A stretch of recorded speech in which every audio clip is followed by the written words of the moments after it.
Ah, les agradezco a todos que hayan venido, la verdad que una muy linda convocatoria.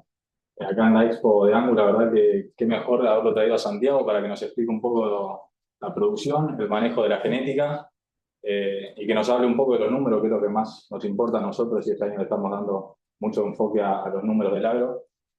Ya que estamos en un momento de cambio, necesitamos que la gente que sea del agro y que no sea del agro sepa bien cómo está la producción, cuáles son los ejes que tenemos que fortalecer, cuáles son los ejes que venimos débiles. Entonces, en ese mismo sentido, lo traemos a Santiago que nos explique un poquito de lo que es Angus particularmente. Así que bueno, muchas gracias a todos, espero que lo disfruten y le doy pie a nuestro expositor. Bueno, buenas tardes, muchas gracias. Me presento primero que nada, soy Santiago de Bernardi, médico veterinario, recibido de la Universidad de El Salvador, productor agropecuario en la zona de América, acá al oeste de la provincia de Buenos Aires, a unos 500 kilómetros de acá. Y además me toca trabajar en un centro genético que se llama Select de Bernardi. Yo soy el director técnico en la parte de carne y además por ese trabajo me toca viajar y conocer muchos establecimientos, campos comerciales, en los cuales de alguna manera yo me involucro y le damos una mano en lo que sería un diseño genético, que en Argentina a veces está un poco confundido o por ahí da para la interpretación qué significa ser un asesor genético. Generalmente la gente asocia a un asesor genético a una persona que te ayuda a llevar adelante una cabaña y me parece que es válido el punto. También es cierto que hay un montón de productores que producen comercialmente novillos, terneros, lo que fuere, que muchas veces necesitan a alguien que les ayude a diseñar genéticamente su proyecto. Y ahí es donde por ahí un poco empieza a encontrar un poco más de discusión o más, está más discutida la cosa, porque los que deberían a veces ayudarlos a armar un diseño genético son los veterinarios o los ingenieros o la gente que lleva esos proyectos, y no siempre está tan claro de qué va esto de armar un proyecto genético en un campo comercial, que tiene que ver posiblemente con otras cuestiones, no tanto con lo que se ve a veces en una exposición, sin con eso desmerecer lo que se hace en las exposiciones. En cualquier momento de la charla que alguno quiera cortar, preguntar o decir algo que no está de acuerdo o pelear un rato, no tengo problema, me encanta el contrapunto, así que sean bienvenidos todos los que quieran comentar un poco. Lo que yo les vengo a contar un poco acá, lo que vengo a tratar de plantearles a ustedes es cómo hacemos para diseñar un proyecto genético, de qué va esto, un proyecto genético en rodeos comerciales, y de alguna manera cuáles son las cuestiones que uno se va encontrando, o yo por lo menos me encontré cuando salí de la facultad y quise ir a tranquerear con qué cosas te vas golpeando y cómo son los obstáculos que uno tiene que ir sorteando. Muchos de acá seguramente están vinculados a la actividad y posiblemente algunas cosas que vayamos viendo se sientan identificados. Y una de las cuestiones que yo siempre pongo como principales en la producción de carne específicamente es que hay falta de consenso a veces entre los actores. O sea, ¿y por qué lo pongo como una diferencia con otras actividades? Si vos te pones a hablar de producción avícola o producción porcina o producción lechera, como sistemas, si quieren, paralelos a la producción agropecuaria que estamos hablando hoy, generalmente hay bastante consenso en qué es hablar de genética o qué sería la mejor genética para un galpón de cerdos o un galpón de pollos.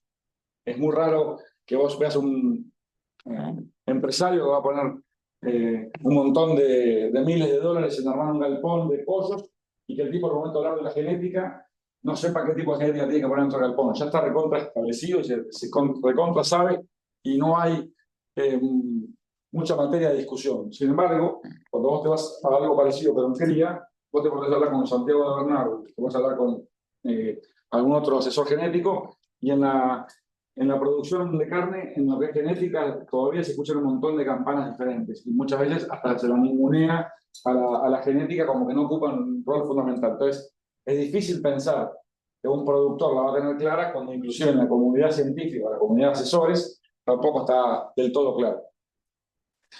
La falta de medición es una limitante que ustedes o que todos nos encontramos, porque obviamente en un rubro que vos lo medís muy rápidamente y todo el tiempo estás midiendo, es muy fácil darte cuenta cuando te mandaste la macana o cuando pegaste un acierto. O sea, en la agricultura, por ejemplo, que es un proceso bastante corto, son 6-7 meses, vos sembraste, fertilizaste, controlaste malezas y cosechaste. Y si te fue bien, lo supiste bastante rápido. Es muy raro cuando le preguntas a un productor, che, ¿cuánto te rindió el lote de maíz? Y que el tipo te diga, no tengo más puta idea porque no tenía balanza. Generalmente todo el mundo sabe más o menos cuánto rindió.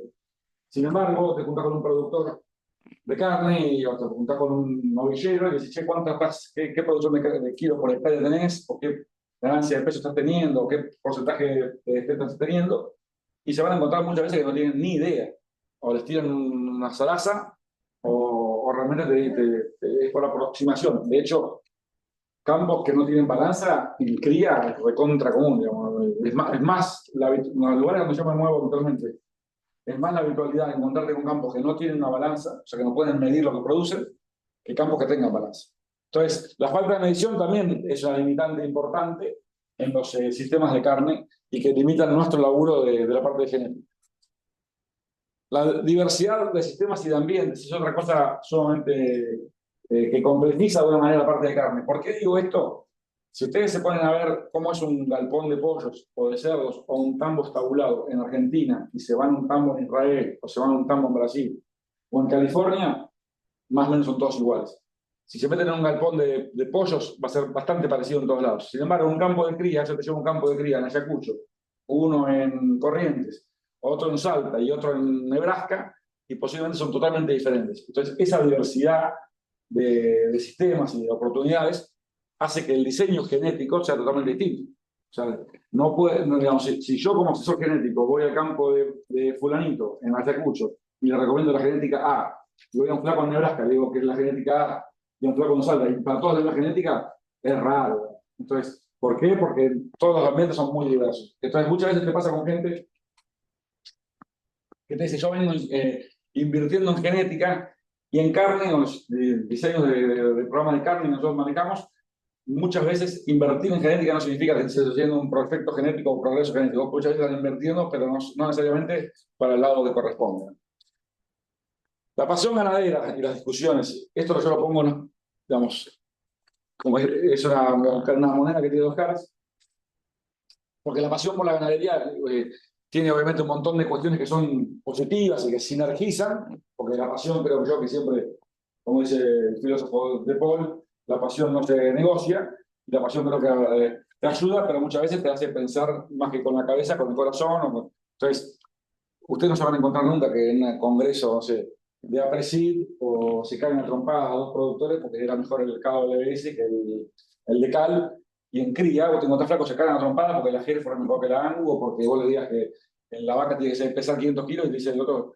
Y hay discusiones que son absurdas y no hablar si les gusta leer las redes sociales de gente que te putea. A mí yo soy bastante de las redes sociales y me gusta el barro bastante. Y yo tengo gente que me ha puteado hasta en familia porque pienso genéticamente pienso diferente que lo que piensa otro. Eso creo que termina jugando un poco en contra porque nos hace perder la objetividad porque tenemos mucho fanatismo.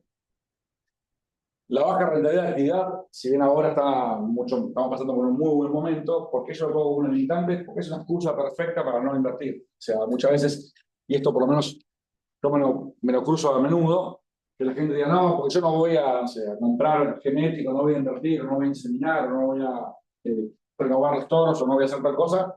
¿De qué me hablas de caravana electrónica si la vaca no vale nada? Entonces, eh, muchas veces el productor termina pensando más como economía de guerra en todo y no pone un aislador y pone un hueso de aislador porque dice que la actividad tiene poca renta. En realidad es al revés, muchachos. Cuanto menos renta tenemos en una actividad es cuando más tenemos que pensar y más tenemos que buscar la vuelta para convertir una actividad que tiene poca renta en que se ponga en positivo. Cuando la actividad es de mucha renta, cualquier choto gana plata, ¿no? Cuando la agricultura, no digo la agricultura de hoy que se puso picante, pero la agricultura de hace 15, 20 años, cuando fue el boom de la agricultura, cualquier choto tiraba 2 granos de soja de espalda y ganaba plata. En ese momento vos podías permitirte, no digo que es lo que hay que hacer, pero vos te podías permitir ser un productor medio pelo, que igual lo mismo el sistema te daba handicap y te bancaba. En ganadería, la actividad no tiene mucha renta. Entonces, no deberíamos tirarnos a chantas o no invertir porque la actividad tenga poca renta. Al contrario, tenemos que invertir el doble para ver de qué manera le encontramos la vuelta. La poca estructura de los campos es otra cosa que también es una limitante que se van a encontrar, nos encontramos a diario, que Muchas veces uno tiene un plan hermoso, el tipo tiene todas las ganas del mundo, pero después tiene potreros de 500 hectáreas y tiene una sola manga en el fondo del campo. Entonces, el tipo, esto me pasa, pero muy seguido, sobre todo con productores grandes, que te dicen, no, se están reentusiasmados, tenemos aquí un seminario del 100% de las vacas. Está buenísimo, pero no tenés manga, claro, no tenés potrero, no tenés. Imposible si no tenés ni camino para llegar al campo y de lluvia. Entonces, muchas veces el problema de la falta de estructura, y sobre todo en campos alquilados, que genera una limitante, que hay que solucionarla, no es algo que no se pueda solucionar, pero sí que son las limitantes que uno se va encontrando. Yo soy veterinario y tengo muchos amigos míos veterinarios, pero los veterinarios en la facultad, ¿cuántos de los que están acá estudian veterinaria o son veterinarios? Bueno, estamos en la facultad, no estamos muy seteados de una manera que como que te hacen. ¿Por qué se ríen? Pero eso, No, pues no hay nadie. poco veterinario. Bueno, es una virtud. Hay que tener poco veterinario. Poco es bueno, como nosotros. Pero bueno, en la facultad de veterinaria, a mí, por lo menos en mi época, te enseñaban o te ponían medio como que no puedas pensar en el sistema. Si vos te ponías del lado de ser un empresario y ayudabas al empresario a ganar plata, eras un comercial. Vos tenías que ser el veterinario noble, el de pura cepa, el buen veterinario, el tipo que se preocupaba por la clínica, podía salvar una vaca, todo eso no existe. Entonces, vamos, lo importante por lo menos de mi mirada, es el veterinario que se preocupa porque el productor gane más guita. Y si el productor gana más guita, le va a ir mejor a todo y el productor va a querer avanzar más rápido. Y esa es la visión que yo creo que tenemos que tener los que nos gusta la producción. Seamos veterinario, ingeniero o relación al trabajo, no importa. Entonces, muchas veces el problema que tenemos es que hay muchos veterinarios que están obsesionados por mostrar resultados de penis muy buenos o por resultados de fertilidad muy altos, que pueden ser buenísimos como un resultado puntual, pero no necesariamente sea lo que el productor está haciendo ganar más dinero o está impactando más positivamente en el sistema. Entonces, a mí que vos premies, no sé, una IATF, el 60%, pues puede ser buenísimo, puede ser malísimo. Hay muchos factores que analizar entre ellos. Es como que voy a che, coseché 20 hectáreas y me dieron, el maíz me dio 15.000 kilos. Y puede ser bueno o malo, depende de si vos me decís, mira, el lote tenía 200, pues solamente te coseché la lomita de la loma buena, no me dice nada ese dato. Bueno, es un poco lo mismo que pasa en ganadería, pero se ve habitualmente esto un montón, y ahora vamos a hablar un poco más de eso. Y después la confusión entre genética, ambiente, fenotipo, que en carne es catastrófico, pero todavía al día de hoy, inclusive profesionales, no entienden la diferencia entre lo que es hablar de un individuo, entre hablar la genética de un individuo, el fenotipo y cómo el ambiente afecta. Toda esa conjunción de cosas que vamos a hablar ahora un poco en la presentación, todavía es el día de hoy que mucha gente sigue sin entender la diferencia entre que lo que vos ves en un animal no necesariamente es lo que el animal le va a transmitir. Entonces, muchas veces todavía encontramos gente que selecciona a los animales por lo que está viendo, y lo que está viendo es la conjunción o el resultado de la genética que está en ese individuo y un ambiente. Y ese ambiente, si es súper favorable, va a afectar al individuo que estás viendo, pero no necesariamente va a ser lo que el animal va a transmitir. Entonces, eso es recontra común, de que la gente dice, no, yo quiero ver un toro que me guste la foto, y ni hablar de todos el Photoshop y todos los trucos que tiene las fotos. Pero bueno, ¿de qué va esto de convencer al productor, a los productores comerciales de inseminar masivamente? ¿Y qué entendemos nosotros por el diseño y la implementación de un plan genético? ¿Y por qué creemos que eso es como la zanahoria que termina mejorando un poco todo el sistema productivo? O sea, la inseminación masiva tiene, si quieren, dos grandes grupos de ventajas, y esto es una parte para mí fundamental de entender la presentación.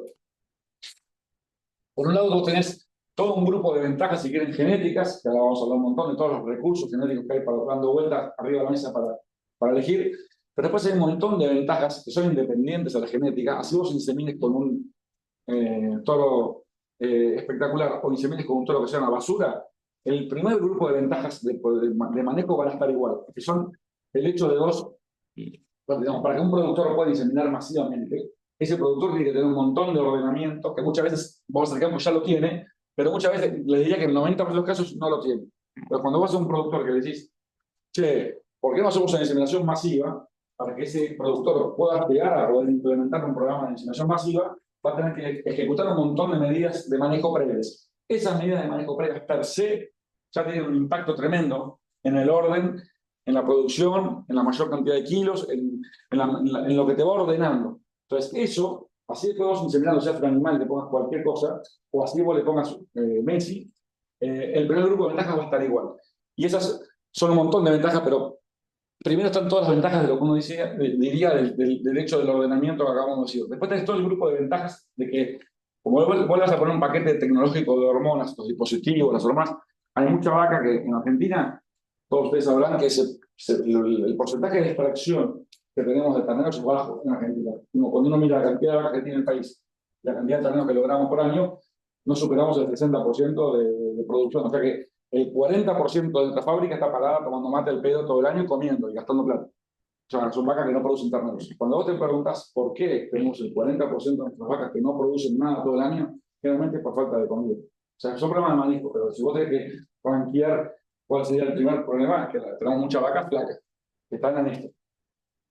Uno de los impactos positivos que tiene cuando vos le haces inseminar masivamente el rodeo de gente es que vos le vas a caer con un montón de hormonas que las vacas flacas que están adentro vas a ayudar a que se preñen, inclusive en condiciones adversas. Y esa es una de las cosas que te genera. Y después, obviamente, te mejora procesos, te hace un montón de cuestiones de ordenamiento. Y por el otro lado, el segundo impacto que decíamos antes, que es en todo la posibilidad de meter genética superior a los rodeos masivamente.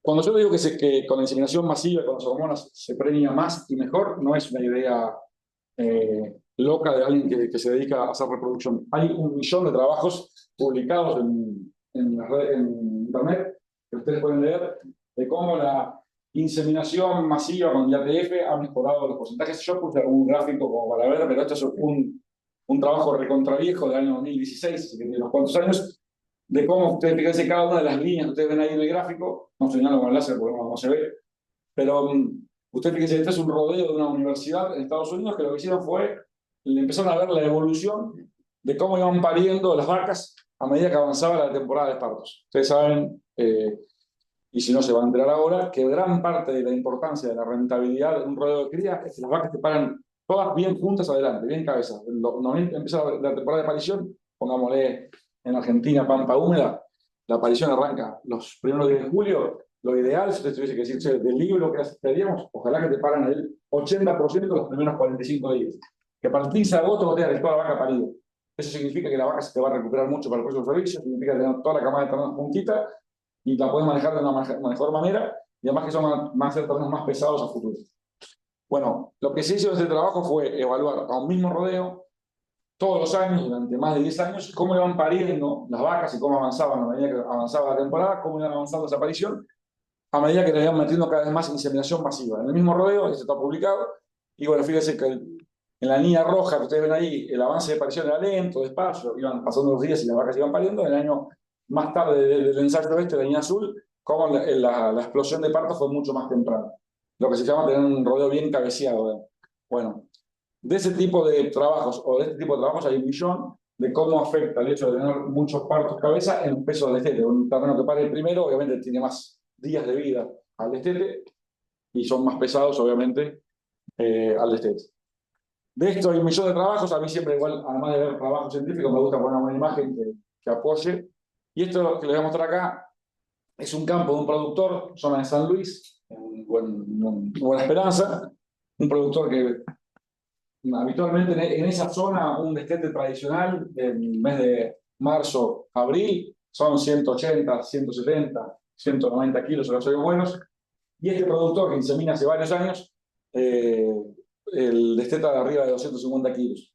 Y el año pasado, esta era la tropa de terneros, toda la tropa completa, que le hemos hecho una parte en ese momento. Fíjense que las vacas están balando atrás de fondo, están recién desternerados, y estamos eligiendo para pesar cada uno. Por supuesto que los que estamos eligiendo para pesar eran los más pesados, pero terneros que con 7 meses, cuando habitualmente cualquier campo pesan 180, acá pesaban 300 kilos, 90. Entonces, en la misma unidad de tiempo y comiendo más o menos lo mismo, lograr terneros que pesan 100 kilos más que el promedio. Eso es aumentar la productividad. ¿Y cómo lo hizo? Obviamente, tiene un buen ambiente, pero tiene una genética para acoplar ese buen ambiente.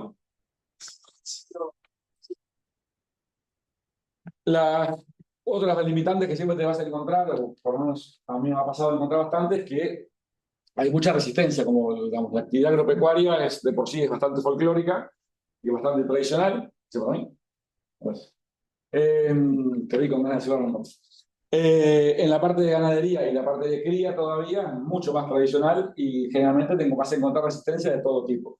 Eh, una clásica que te dice todo el mundo es que no, que mover vacas con un ternero, que es una locura, que se te agüechan los terneros, que es un quilombo, ¿cómo vas a mover la vaca pariendo? Es una clásica que te vas a encontrar en muchos lugares.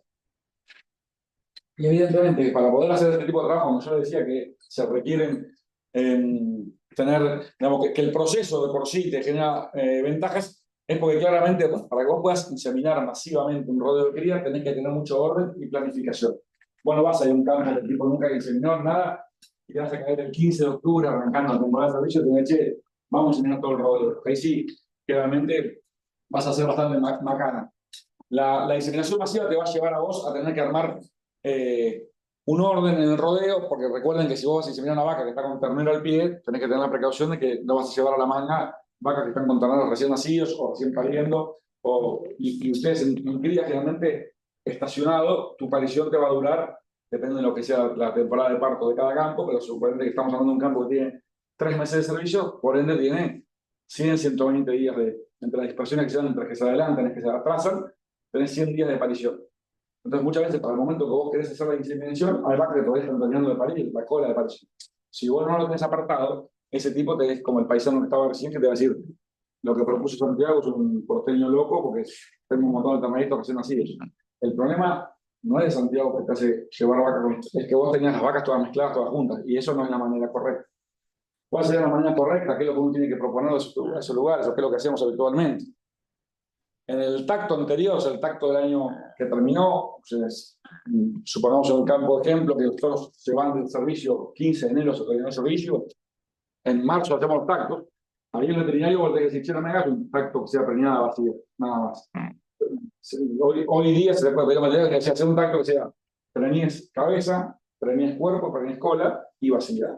Entonces, eso a vos te va a permitir ordenar los rodeos y segmentarlos en cuáles son tus vacas, tus mejores empleadas, las que se pelearon primero, que se van a parir primero, cuáles son las del medio y cuáles son tus peores empleadas, o las peores son las que no se pelearon, ¿no? Las que segundo peores, que es el polo de aparición.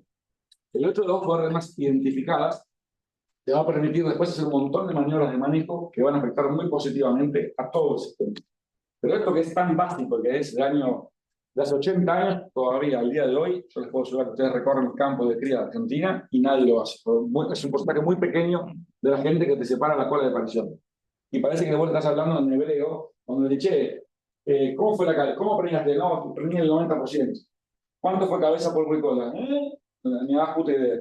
Entonces, no solamente saberlo para saber cómo fue tu calidad de preñez, sino además para poder tomar medidas a futuro, ¿no? La dinámica de cómo se preña un rodeo no se define en un año, se define en varios años. Cuando vos tuviste un bache, vamos a por ejemplo, un año malo por la sequía, hace 2 años atrás, sequía espantosa en todo el país, y tuvimos campos que se corrieron los servicios para atrás, se hicieron cola, recuperar esos servicios para que vuelvan a la normalidad muchas veces te lleva 3, 4 años. O sea, es así de grave la situación. Entonces, el poder identificar bien y poder ordenar te hace tomar un montón de medidas que puedan ser positivas.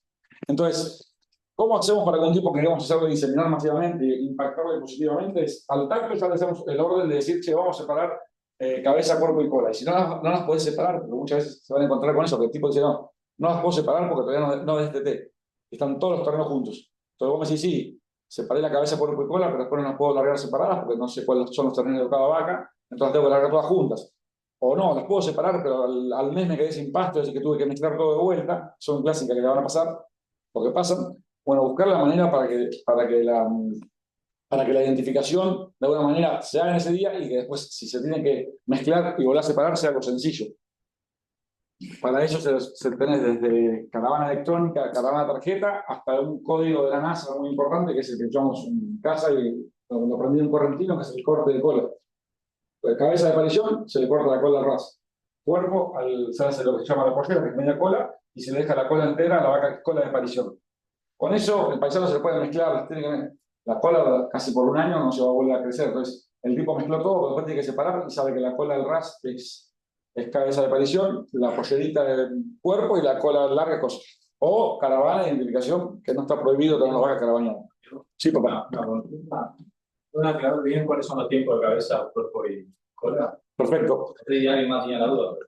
Sí, yo de por sí hablo rápido, hablo como, ya estoy haciendo un esfuerzo por modular, así que imagínense cuando meto cuarta como soy, cualquier cosa que yo no conozco, digamos, no los conozco ustedes, o sea, que capaz que estoy diciendo algo que para ustedes es sí, flaco acelerá, que ya esto lo sabemos, o para mí me están diciendo flaco no tengo la puta idea de qué estás hablando, dígame, no, nadie se sienta mal por si no sé de qué estás hablando. Las pariciones en Argentina generalmente tratamos de tenerlas estacionadas, y cuando decimos estacionadas es tenerlas en un periodo lo más corto posible de tiempo. Estacionadas en Argentina, ser un campo de punta en Argentina es tener los servicios de 90 días. Se va a dar el servicio de octubre, noviembre, diciembre, o noviembre, diciembre, enero. Realmente el servicio vos tenés que coincidir con la época de la mayor oferta forrajera. La mayor oferta forrajera está en la primavera, entonces vos querés que tu vaca te paren en julio, agosto, para que cuando la vaca tiene su pico de demanda de energía, te coincida con el pico de porción de pasto, que generalmente son 60 90 días después de parida. Entonces, si te paren en julio, agosto, en octubre, noviembre, diciembre, es cuando la vaca te viene en su pico de energía, y haríamos de tu pico de pasto, y así coincidir que te preñe, que tenga lactancia en ese momento. ¿Qué pasa? Cuando el campo viene sobrepoblado de animales, cuando el campo viene complicado, el paisano que dice, cuando tiene que sacar los toros, dice, todavía hay vacas en celo. Claro, hay vacas en celo recién ahí, porque la vaca estaba cagada de hambre, porque en invierno se cagó de hambre. En agosto no llovió, en septiembre no llovió, la vaca estaba flaca, tenía un terreno que mamaba. Recién llovió en octubre, el campo tiró en noviembre, la vaca empezó a comer bien en noviembre, se alzó en diciembre, enero, cuando estaba sacando los toros. Entonces el paisano que dice, en vez de tener vacas vacías, dejo los toros un mes más, que no es tan grave. La vaca se preña cola, se preña en enero, te pare ya el año que viene en octubre. Cuando vos estés arrancando un servicio, la vaca está preparando en el estudio del ternero y vos decís que querés que se preñe de vuelta. Y los flacos dicen, no, pero estamos con los carpinos. Dicen. Entonces, empieza una dinámica que es muy negativa y una vaca cola, el futuro de una vaca que se hizo cola, o sea, esa vaca que se preñó los últimos días de tu servicio, en el mejor de los mundos, el año que viene se vuelve a preñar de cola. En la normalidad, la mitad de veces se le vacía el año que viene. O sea, fue la primera curva que la agarró mordiendo el pianito, en el que viene, pum, te la puso y quedó así. Entonces, generalmente ese es el problema que tenemos y por qué peleamos tanto con no tener vacas colas. Ah, y a tu pregunta, perdón, ¿qué significa cabeza, cuerpo y cola? La que se preña en el primer mes es cabeza, generalmente, los primeros 20 días, en los segundos 20 días es cuerpo y los últimos 30 días es cola. En otros países como Estados Unidos, las temporadas de servicios duran 45 días a 60 días. Los tipos las preñas mucho más concentradas. Y otro día estaba hablando con un americano y me decía, no, porque acorté el servicio hice 45 días. Igual, wow, en Argentina, mis mejores clientes, digamos, tenemos 90 días de servicio. Si no, generalmente estamos en 150 días. Wow, dice, ustedes les preñan por cansancio, me dicen las vacas. Más o menos, una cosa así. Pero bueno. Una pregunta. Sí. Si tenés buen forraje y tus vacas están bien, ¿hay alguna manera de acelerar el celo para que se preñen más cabeza más al cuerpo? Hay varias, no sé si todos escucharon la pregunta, pero sí, ¿cómo hacemos para acelerar el celo que la vaca cicle? Hay varias maneras de acelerar el celo. Uno que es muy fácil o muy efectivo es sacar el ternero. Vos a la vaca le sacás el ternero, el famoso tete precoz. O sea, el ternero ejerce sobre la vaca una inhibición hormonal que cuando mama le produce hormonas que la vaca hace que no se cicle, porque la vaca, digamos, la naturaleza es sabia y si la vaca está recién criando, está pensando más en sobrevivir ella, criar la cría y después, en últimas instancias, volver a quedar preñada. Entonces, el destete precoz hace que la vaca se acelere mucho. El problema es que tenés el problema de criar un ternero precoz. En un campo de cría decís, che, vamos a preñar mejor este año, vamos a hacer todo destete precoz. El paisano te mira y dice, che, ¿cuánto está el alimento balanceado? Y $500 la tonelada. ¿Y quién se va a ocupar de mantener 600 terneros precoz? Te reputea. Entonces, es una maniobra que está buena, de altísimo impacto, tremendo, porque sacas el ternero, las vacas se lastiman del celo que tienen. No es tan fácil de ejecutar, porque si al tipo le sacas el precoz y la vaca se preña bárbaro, pero en el precoz se le mueren la mitad de los terneros, al final la medida es una cagada. Entonces, es una medida que está buena, pero la otra medida que está muy buena es la de usar hormonas. O sea, el hecho de poner un dispositivo y le metes progesterona, le metes hormonas, hace que lo que la vaca naturalmente no está logrando, vos le estás ayudando. Tampoco es mágico, o sea, vos vas a una vaca que tiene... La vaca naturalmente, generalmente después de parir, empieza a ciclar a los 45 días, 30, 45, según cómo está de olla, o sea, cómo estuvo ella en su estado de consumo en el momento de parir y qué está comiendo. Y según la raza también. Pero ponele que si es un animal británico en buenas condiciones, podríamos decir que una vaca a los 30, 35, 40 días entra en celo de vuelta. Hay vacas que a los 15 días empezaron en celo, y hay vacas que les llevan 90 días y todavía ni se enteraron que tienen que preñarse. Ahora, eso naturalmente. Si vos le metés dispositivo y las empezás a apurar, muchas veces las metés un poco más. Entonces, la realidad es cómo implementamos inseminaciones masivas. Es, primero que nada, nosotros le vamos a definir al productor qué cantidad de días mínimo le vamos a dar de puerperio. Puerperio es el tiempo entre que pasa que parió hasta que la vamos a querer preñar de vuelta. Y acá juega un poco lo que yo decía antes, de que los veterinarios estamos muy obsesionados a veces por preñar. Si vos esta ventana de tiempo que tenemos entre la aparición, el corte de parición, antes de empezar a preñar, este periodo, lo hacemos más largo, el porcentaje de preñez sobre la vaca que vos vas a inseminar va a ser mejor. ¿Qué quiere decir? Vamos a poner un ejemplo cualquiera. Que vamos a arrancar un servicio en el campo de la guagua, en el campo mío. Por ejemplo, que el 15 de octubre arrancamos las inseminaciones. Yo le digo a mi encargado, me voy 45 días para atrás, digo, el 1 de septiembre, saca del lote de vacas que están pariendo, toda la que no parió, sácala. ¿Por qué hago eso yo? Porque ese lote que venía pariendo hasta este día, que hay que sacar toda la vaca que no parió, yo sé que este lote, para cuando voy a inseminar, la que menos tiene de parir tiene 46 días. Entonces es un puerperio bastante lógico. Hay veterinarios que dicen, en vez de sacarlo el 1 de septiembre, sacarlo al 15 de agosto. O sea, le dan más días de puerperio. ¿Qué pasa?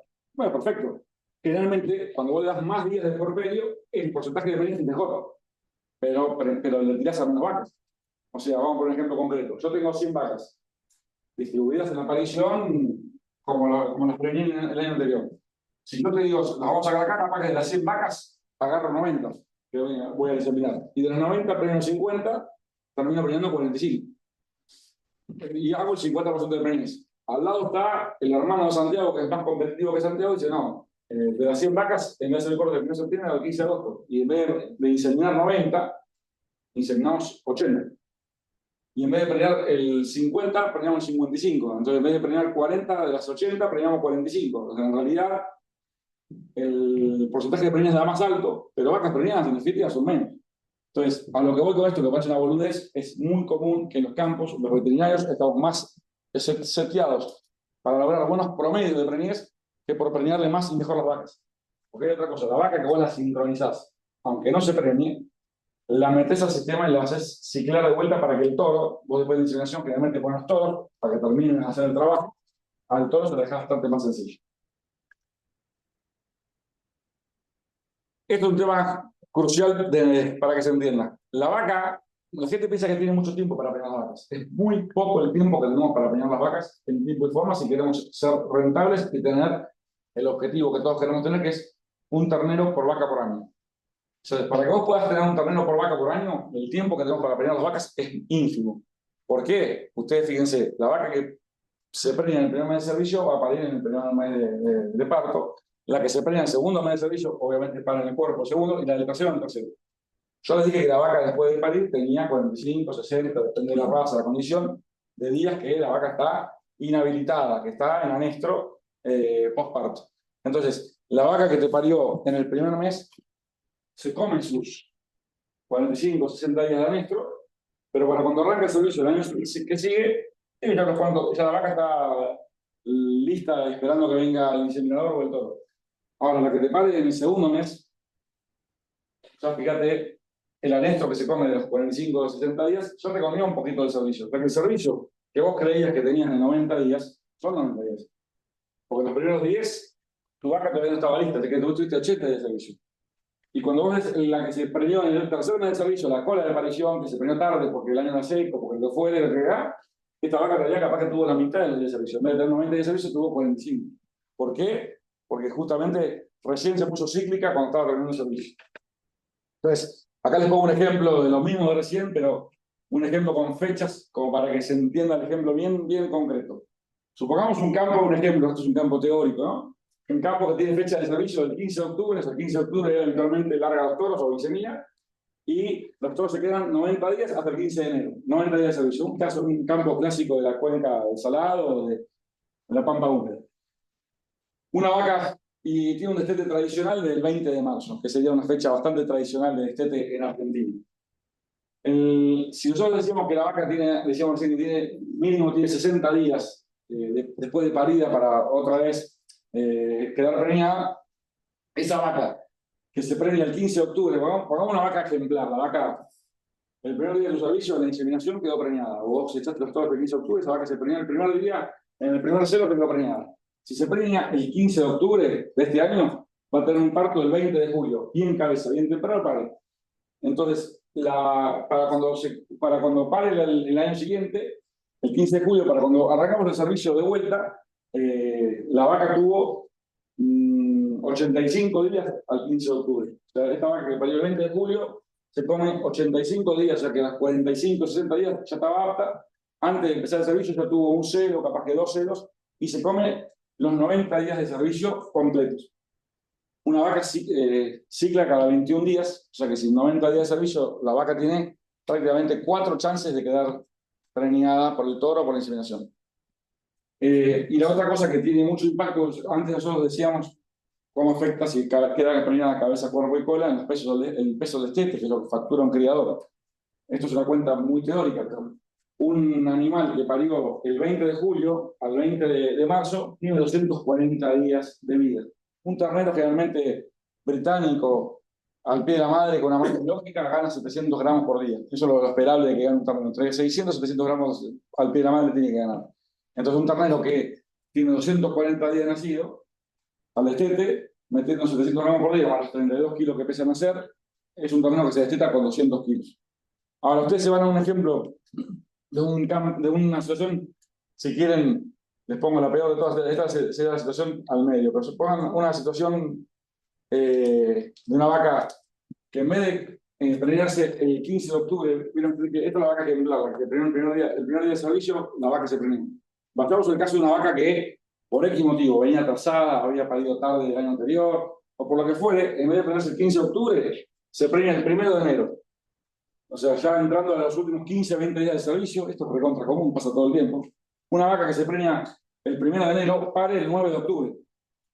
En el 9 de octubre, si vos estás arrancando tu servicio, una cosa que no lo dije, pero que asumo que todo el mundo sabe, los servicios son fijos en los campos. Vos no cambiás tu fecha de servicio. La fecha de servicio está estipulada según la zona que vos estás. Si en este caso del 15 de octubre, el 15 de enero, eso es fijo para toda la vida. Uno no anda cambiando la fecha de servicio. Entonces, una vaca que ya arrancó porque se atrasó un poco, se preñó el 1 de enero, ya el otro año arrancó torcida, parió el 9 de octubre. Para el 15 de octubre, que sería cuando se tiene que volver a preñar para estar con la cabeza de la aparición, tiene 6 días de parida. Esta todavía ni se enteró que está todavía con dolor de parto, está todavía puteando. El 15 de noviembre llega con 36 días de parida. Cuando ya entramos al conseguir el segundo mes de servicio, recién está empezando a ver si quiere volver a ponerse el celo. Y los 60 días para que tenga el alta por operal, para que esté apta, se cumplen el 9 de diciembre. Una fecha histórica. Y el 9 de diciembre finalmente termina teniendo en 90 días de servicio, que no son 90 días de servicio, porque tiene solamente 30 y pico días de servicio, termina teniendo 1,7. Vos la cachaste la 9 de diciembre, te agarré. Hincha de River, ¿no? O de Boca y te duele. Una de dos. Conclusión, lo que les quiero decir es que la dinámica de cómo se va dando la preñez un año te termina afectando el futuro de un rodeo. Entonces, eso es sumamente importante. ¿Y por qué es tan importante la inseminación? Porque te va alterando y te va metiendo muchas más vacas cabeza del sistema. Dentro de trabajo que hay un montón de trabajo que ustedes pueden buscar en internet acerca de todo esto y de cómo la inseminación masiva te mejora la cabeza de aparición, todo. Pero hay un trabajo que está muy bueno para los que les gusta leer trabajos, hecho por un tal Funston, que lo que hicieron fue en un mismo rodeo fueron evaluando el efecto que tenía una ternera, un ternero, a lo largo de toda su vida según si había sido nacida en cabeza, en cuerpo o en cola.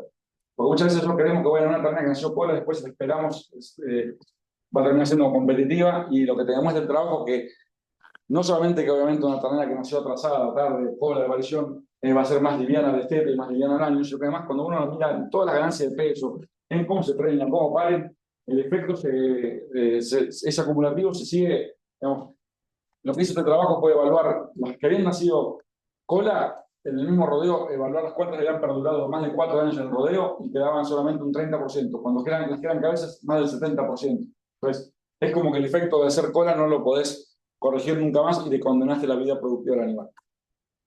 Otra de las condiciones que se van a encontrar ustedes muy seguido es que las vacas están flacas y que los productores digan, no, este año no insemino porque las vacas están flacas. Es un clásico.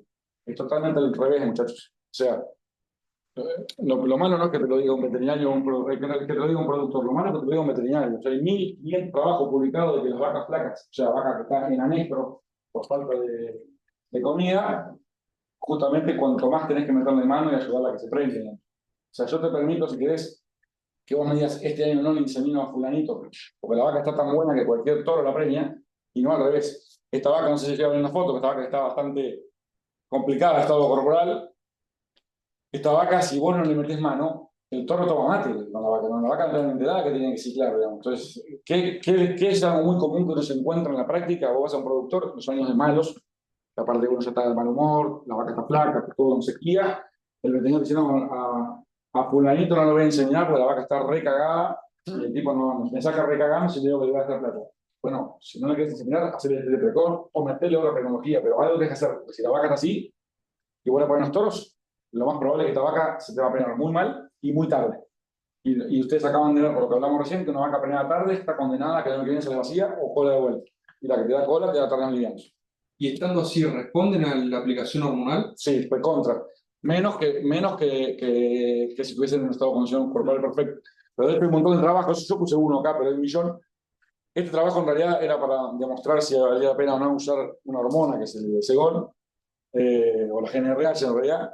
Pero fíjate, lo que dice con cuerpo lúteo significa que estaba ciclando. El cuerpo lúteo es la ampolla que queda cuando la vaca ovula, que es la que produce una hormona que mantiene la preñez, que es la progesterona, y sin cuerpo lúteo significa básicamente que estaban en esto.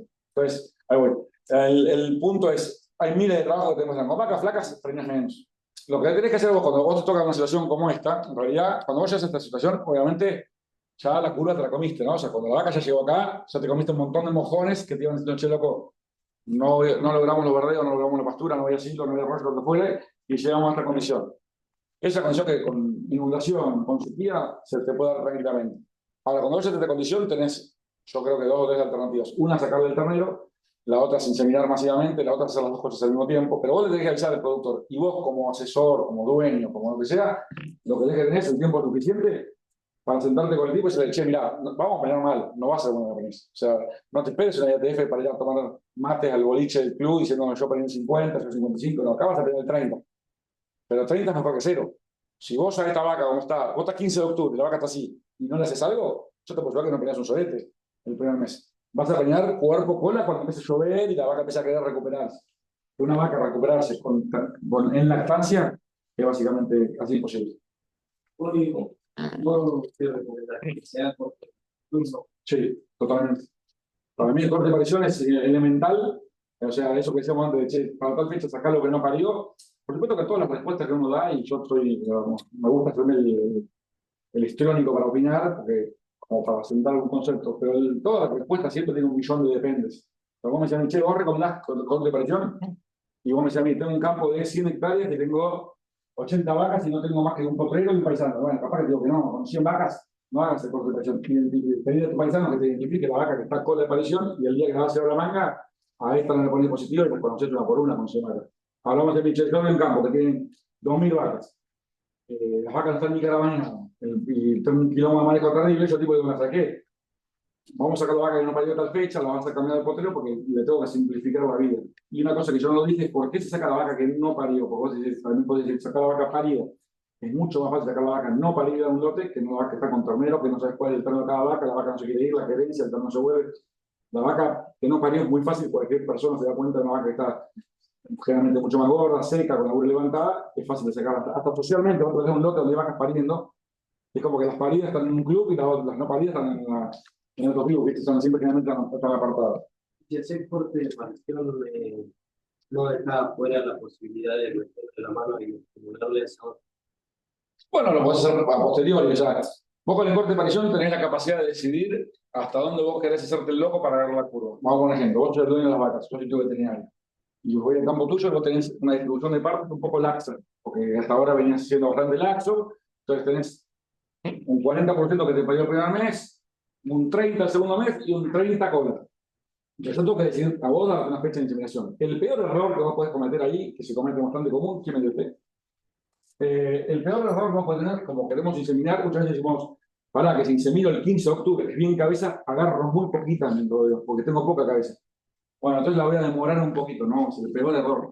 La fecha de arranque de tu servicio no se negocia ni en pedo, nunca, jamás. Si vos has definido que tu zona, por tu curva de pasto, por lo que fuere, es 15 de octubre, eso es sagrado, no se negocia. Entonces, lo que yo puedo hacer con vos es convencerte y decir, mirá, corte de parición, ¿cuánto le vamos a dar? ¿60 días? Nos tenemos que ir 15 de octubre, 15 de septiembre, 15 de agosto. Yo te digo, no, con 60 días vas a agarrar muy poquitas. Metele 30 días nada más. La que tengan entre 30 y 40 días, si vos podés medir esas vacas que te parió entre el 15 de agosto y el 15 de septiembre, la vamos a poner repo. Pero ese poco va a ser mejor que nada, que si yo hago este corte no la agarro, y la voy a estimular un poco. Entonces, lo que yo te haría ahí es convencerte a vos, de decir, che, mirá, vamos a apretar un poquito con unos cuerpellos cortos. Ahí, y si vos querés seguir metiendo en mano porque te quedan un montón que no agarraste, le voy a decir, ya hago una segunda de ATF el 15 de noviembre, por ejemplo, ya agarro toda la cola que no había agarré en la primera ATF, y haces dos grupos. O a la segunda que no insemino le hago un hormón o le hago un de precoz. Tengo otras tecnologías, pero el corte de presión para mí es sagrado y te ayuda un montón. No me quedó claro por qué los terneros que paran en la cola después no se recuperan a lo largo de su vida, no llegan a los resultados que sí llegan los. Lo que dice este trabajo de Funston, que yo lo pasé un poco rápido en realidad, es lo que ellos me dieron fue, porque que yo te diga que un ternero que nació en julio, 15 de julio, y contra el que nació en octubre, el cuerpo contra la cabeza contra cola, que al 20 de marzo uno pese mucho más que el otro, es como decir, che, sí, boludo, ¿para qué boludo se da cuenta? ¿Qué me está diciendo? Ahí vamos de acuerdo. Que yo te diga, che, bueno, mirá, que después al año, cuando son novillos, cuando están maquillados en la reposición, con 15 meses, la que nació en julio contra la que nació en octubre, tengo una diferencia de peso no muy grande, yo sé, esta llega con 300, esta llega con 285, hasta ahí es lógico. Ahora, creo que habiendo pasado ya 6 años, todavía se sigue viendo ese efecto de que la que nació cola no pudo sobrevivir más que el 30% del rodeo y que este 70% están activas. Esto fue lo que demostró este Funston, en un trabajo que, digamos, bueno, imagínate la cantidad de horas de laburo que hay para poder demostrar esto con 10 años. El trabajo era mucho más largo, pero acá él puso, fíjate, yo acá puse uno, pero el porcentaje de preñez a su segundo servicio, ni siquiera estamos hablando del primer servicio, ¿sabes? Siempre hablando de las que nacieron en primeros 21, segundo 21, tercero 21, o sea, cuerpo, cabeza y cola, en una temporada de servicio de Estados Unidos que es más apretada que la nuestra, en Argentina sería 30, 60, 90, acá es 20, 40, 60. Pues fíjate, que cómo se preñaron en su segundo servicio después de parir, o sea, 93, 90, 84, o sea, es como que hay un efecto de por qué se da, es una cuestión, esto lo que me mostraste Flavio, mira, ¿por qué le damos tanta bola a que nazcan cabeza, cuerpo y cola? Esto es, a veces suena un poco fuerte, pero para mí la cola de aparición es el cáncer de los rodeos de cría. La gente no se da cuenta. Como lo grave cuando vos tenés un año de seca como el que pasó en el 2022, 23, no era que se hayan bajado, por ejemplo, yo voy a campo que me dicen, no, siempre preñamos recontra bien, 93, 93, 93, el año de la seca preñamos 85, por ejemplo. Si el año de la seca, con un año con re complicado, el problema fuese que vas a bajar 8 puntos, hasta te diría casi que te lo firmo, ya, bajar 8 puntos de la preñez, que son. El problema no es bajar 8 puntos de la preñez. El problema es que si vos ese tipo de haces medir cabeza, cuerpo y cola, lo más probable es que ese año de la seca bajó 8 puntos de la preñez total, pero además pasó un 20 o 30% de vaca que era en cabeza a cuerpo o cola. Porque la seca hace que la vaca, si no metiste mano, se te atrase todo el servicio. Y eso empieza a pasar toda esta cagada que no tiene que pasar. Entonces, lo que está bueno es el trabajo, si lo quieren buscarlo, porque es mucho más largo, yo se lo resumí. Después te muestra, por ejemplo, la eficiencia de conversión de los novicios. Los novicios nacidos los primeros 21 días contra los nacidos de los segundos 20 y los últimos 20, comen mucho más eficientes. Pero si son del mismo rodeo, con los mismos padres. Bueno, es el efecto justamente de. Hay una cosa que no me quiero por las ramas, yo soy apasionado y arrancamos con una rama y no termino, pero hay una cosa que se llama epigenética. La epigenética es cómo el ambiente afecta a que se expresen los genes de cierta manera. Porque no sé cómo está hecho esto, pero por ahí si la cabeza y el cuerpo que nació antes y se comió todo el pasto del campo y los otros se quedaron con menos pasto durante sus primeros años de vida, le afecta para todo. Exactamente, y la epigenética es así. La epigenética demuestra cómo el ambiente apaga genes o exacerba genes. Entonces, por ejemplo, algo que está bastante demostrado es que una ternera de tambo que tiene más de 2 días con neumonía en su época de guachera, ya le afecta que su producción de leche en su vida va a ser un 30% menos. Si lo estamos de punta en Estados Unidos, acá en Argentina está pasando lo mismo, a una ternera que ya tuvo 12 por su efecto de neumonía, le eliminan del sistema, porque saben que ya nunca más va a ser lo que era. Entonces vos le apagaste de una manera la genética. Cuando en cría, un poco lo que este trabajo demuestra es lo mismo. Como una ternera que por ahí era una vaca buenísima, un toro buenísimo, pero porque se te atrasó y perdió cola, ya vos, de su potencial del 100%, vas a cosechar el 70%. En cada uno de estos parámetros que te flaco fue muy bien. Bueno, voy a tratar de meterle ritmo porque eso va a ser clarísimo. El tema de números de todo esto, porque si che, es todo muy lindo, muy romántico, la inseminación está buenísimo. ¿Quién paga la joda de todo esto? Bueno, hay 1000 maneras de ver cómo se paga la joda y si se paga o no se paga la joda. Yo siempre les muestro un par de cosas que a mí me interesan ver. Este trabajo está bueno, es una planilla de Excel dinámica, después si alguno la quiere se la reenvío, porque yo hice una foto de la planilla, evidentemente.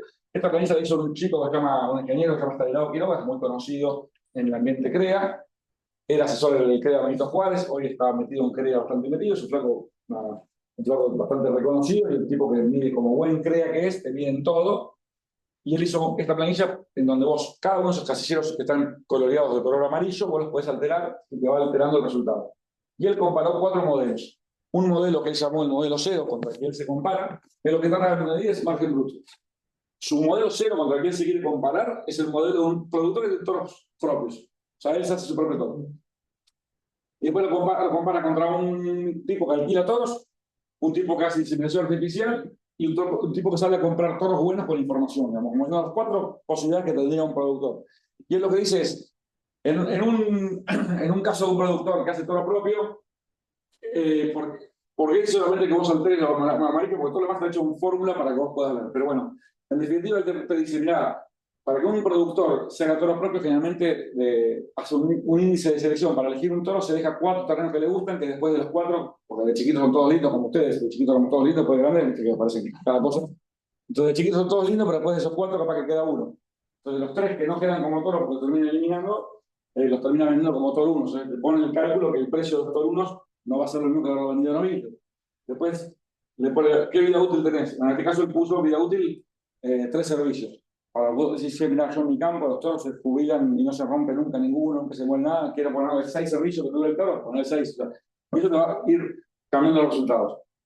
Lo mismo que el tipo que compra toros. Yo acá le puse, lo actualicé hoy. Valor del novillo. Hoy le puse 3.200 pesos vale el novillo. Todos sabemos que un toro más o menos vale 1.200 kilos novillo.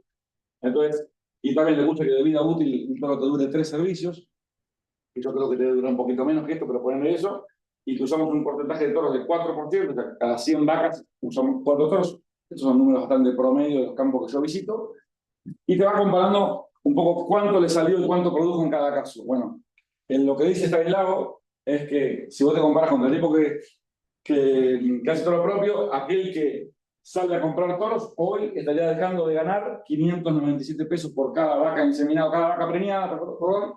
El que insemina estaría ganando 43.000 pesos por cada vaca preñada y el que alquila estaría perdiendo de margen bruto 18.000 pesos. Eso basado en eso. Vos lo podés alterar. Esta planilla, si ustedes quieren, yo se las paso con mucho gusto y se la mando por WhatsApp y la manejan como ustedes quieran. Pero de ese tipo de trabajos hay un montón para decir, che, si me conviene o no me conviene inseminar, cuánto vale, cuánto no vale.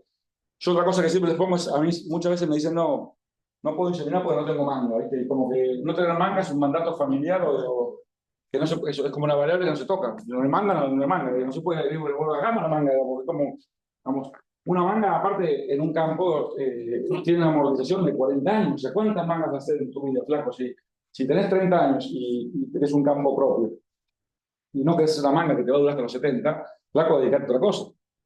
Bueno, yo puse acá los números de un campo nuestro, que nosotros compramos un campo hace unos años y no era manga hacerla de cero, pero casi de cero, la modificamos bastante y arrancamos bastante de cero y nos gastamos en ese momento $21.000. Eso fue lo que gastamos real en el año 2023. Una manga con una casillita hecho bastante prolijo, sin hacer en el local, más casilla de Farmekip, comprada usada, un productor que la había comprado y la usó poco, y me gasté $22.000. Ahí está esa es la manga que nos armamos, todavía no estaba terminada de armar, o sea, la manga bastante discretona. Si es cierto lo que dice el asesor de CREA Stanislao, que el margen bruto por cada vaca que uno preña versus el que no inseminaba es de 43.000 pesos, y yo le pongo eso a un tipo de cambio de dólar de $1.100, es que hay $40 de margen por cada vaca que uno preña. Entonces, si yo tuviera un tipo de decirle, che, ¿por qué no inseminamos? Porque no tengo manga, digo, sacamos un poco la cuenta con cuántas inseminaciones pagarías una manga. Yo ahí le puse costo de una manga nueva 50.000, porque ahora acabamos de encarar otra manga en otro campo y ahora nos vamos a gastar un poco más, inclusive un poco más de 50.000, pero también porque me CB y compré los Farm Kit con todo el piripipi. Pero hoy con $50.000 tenemos una manga hecha y derecha, recontra cojuda. Entonces, si vos lo llevas a qué cantidad de inseminaciones para pagar la inversión, si solamente fuese que la manga la vas a pagar con inseminación, que una manga la pagás con un montón, no es que únicamente la usamos para inseminar, la usás para hacer tacto, la usás para poder ejecutar un montón de maniobras. Esto es como que vos quieras convencer a un tipo, un arquitecto que va a hacer un departamento para alquilar en Airbnb y lo queramos convencer de que le tiene que tener baño, o sea, obvio, un campo de cría tiene manga, muchacho, bueno. Me parece absurdo, pero es lo que yo me peleo casi todos los días. Entonces, bueno, la cuestión es que hoy con un terreno que vale $3,35, hoy con 70 terrenos te pagas una manga nueva y eso es lo que les quiero decir. Otras cosas importantes es muy común que la gente dice, no, yo insemino un montón, soy recapanga, insemino, no, del abuelo inseminamos. ¿Y qué inseminas? No, solamente un plantelcito, únicamente la vaquillona. Si vos vas a inseminar solamente un plantelcito, la vaquillona no sirve para un carajo, porque yo hago 1.000 hectáreas de maíz y fertilizo solamente las cabeceras, que no te sirve. O sea, para que tenga efecto, esto tiene que ser algo de volumen. ¿Y por qué se los digo así? Esto ustedes solo van a lograr mejorar genéticamente un rodeo que no magia con pesca si ustedes meten el volumen de vaca, digamos. Si meten únicamente la vaquillona a un muy limitado, no lo van a poder lograr. ¿Por qué?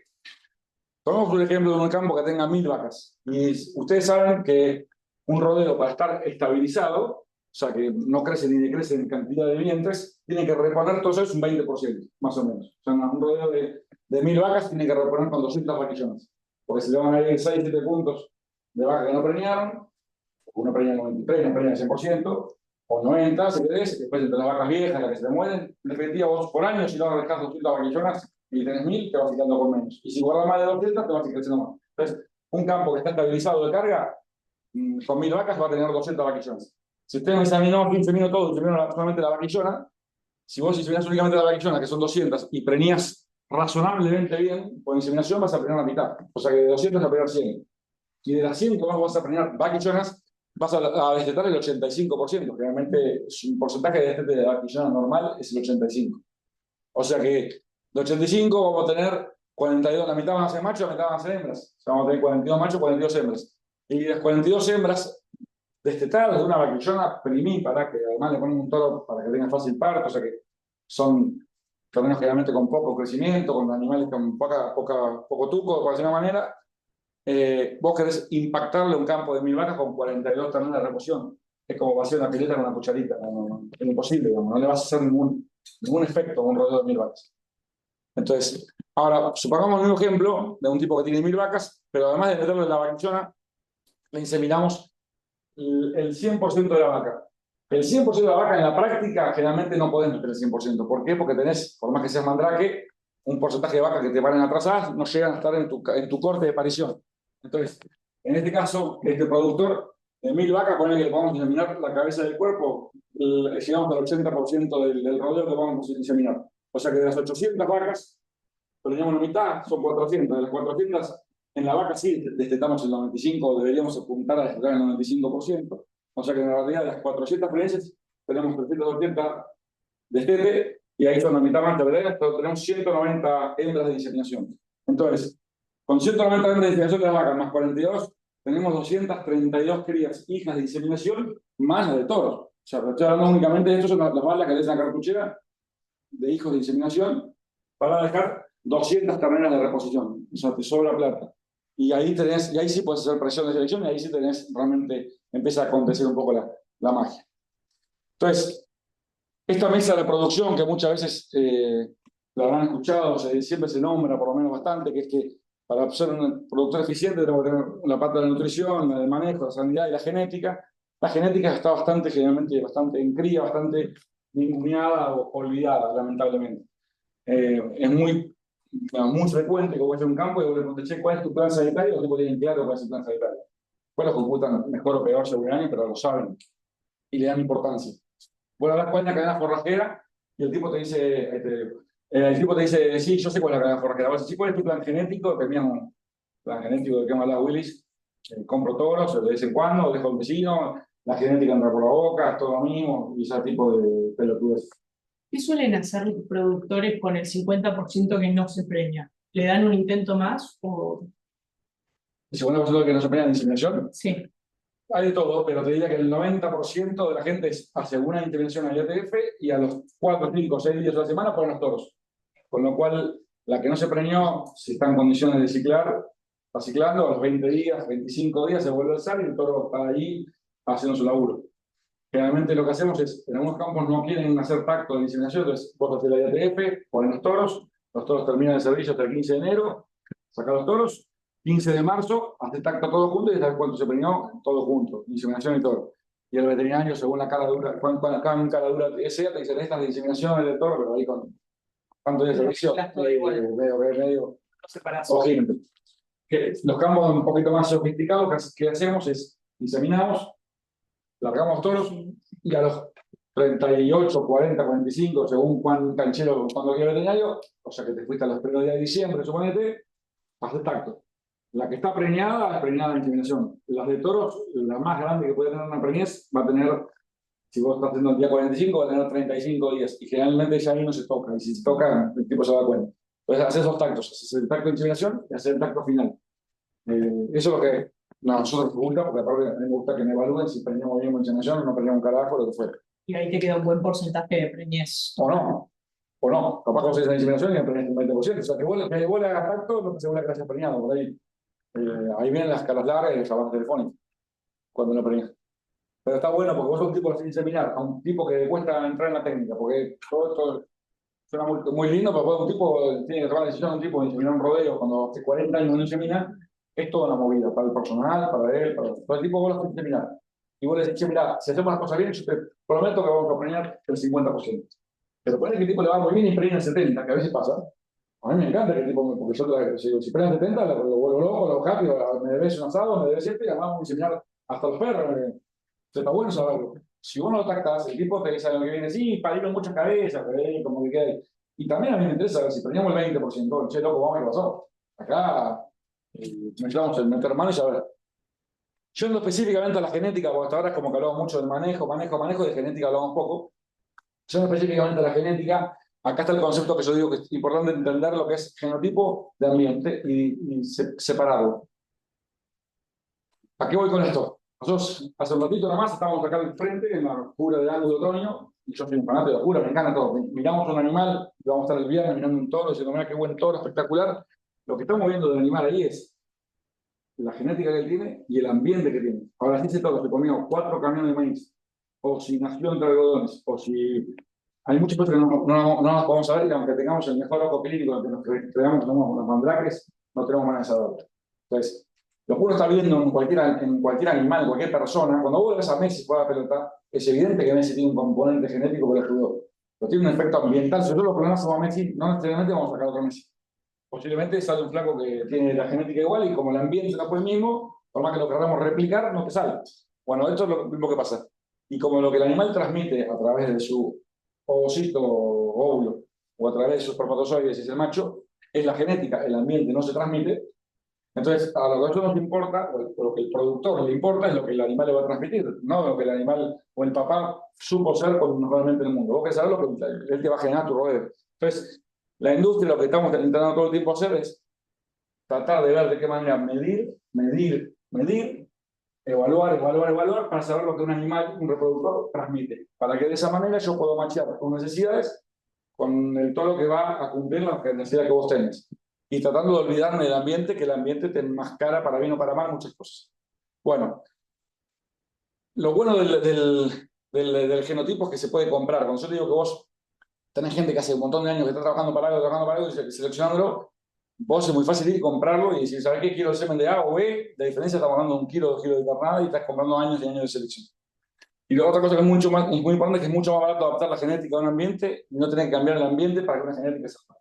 O sea, eso es un error que lo vemos totalmente frecuente. O sea, cuando ustedes le van a recomendar una genética a un productor, lo más importante es ir a ver ese productor, qué tipo de ambiente tiene, cómo quiere producir, qué tipo de hacienda tiene, qué tipo de campo tiene, qué cadena portera tiene, qué cantidad de personal tiene, qué tipo de perfil de productor es él, si al tipo le gusta agarrar la curva a 200 o si es un conservador que quiere agarrar la curva, y ahí buscar la genética que más se adapta para la mente de él. Muchas veces no pasa esto, parece una boludez lo que les digo, pero te juro que es un montón, que al tipo le venden una genética y dice, no, pero antes de que hacer el silo, darle de comer más, porque la vaca que yo te estoy haciendo es una vaca de mayor requerimiento. El tipo dice, pero yo tenía, le cambiaste, le tenés que cambiar al final el ambiente para que se adapte la vaca que vos estás vendiendo. Y es al revés, vos tenés que hacerle la genética que más le potencia el ambiente que el tipo tiene. Por supuesto que si el ambiente es Kosovo, no te que decir el tipo, che, mirá, Kosovo no funciona, pero es muy común ese error, ¿no? La otra cosa importante a tener en cuenta, y yo lo grafico en un gráfico, me llevó años graficar esto de manera tan linda, es que cuando uno en genética le querés decir a la gente hay que usar toros que te ayuden a maximizar lo que vos estás queriendo hacer, yo lo comparo mucho contra lo que sería el hecho de escalar una montaña, que hay gente que la empezó a escalar mucho antes que ustedes. Cuando ustedes van a un campo, o ustedes tienen un campo y dicen eso, ¿sabes qué? Me decidí, quiero ser 15 meses. Mi papá, mi abuelo, toda la vida dijo que no, que 15 meses era una pelotudez, y yo quiero hacer 15 meses.